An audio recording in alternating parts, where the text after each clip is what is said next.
Good afternoon, Justin Bundy, Compass Real Estate. Today's October 11th, 2022. So what's been happening in the real estate market?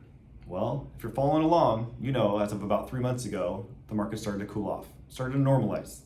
It couldn't run forever. This crazy bidding war market over the last 3 years with high buyer demand and mortgage interest rates at 3% or lower really sent the market crazy and overinflated.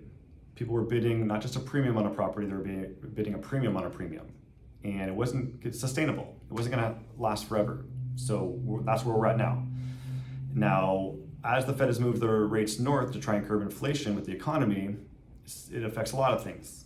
It has affected the mortgage interest rates. So today, probably around a 6.5%, 7% on a 30-year fixed.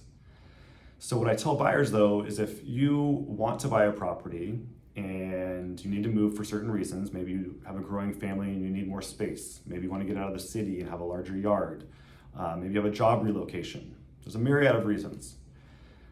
I would say focus on the monthly payment that you are comfortable with and buy in that price range.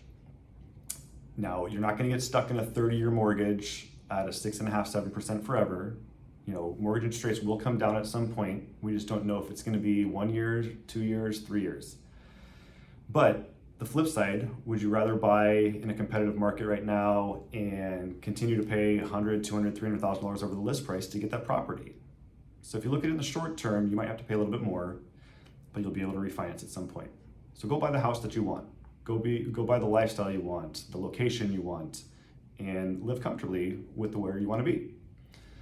Now on the flip side, if you are a seller in today's market, it's very hard to see what your neighbor or houses in the area got recently, 4, 5, 6 months ago. You have to have realistic expectations about your property in today's market. There's been a little bit of an increase in inventory and a scale back in buyer demand, but the market is still active. There's still a lot of buyers and sellers out there. So what I would say is price your house accordingly. If it's in a good location, it's in good condition, and it's priced right, buyers are going to be attracted to your property and your property will move in the market. So with all that said, the market is what it is. There's always an ebb and flow to the market. Markets change. And if you need to understand it a little bit more, or you want to have a free consultation with me and talk with me about your next move, whether it's on the buyer or sell side, definitely reach out to me. I'd be happy to help you.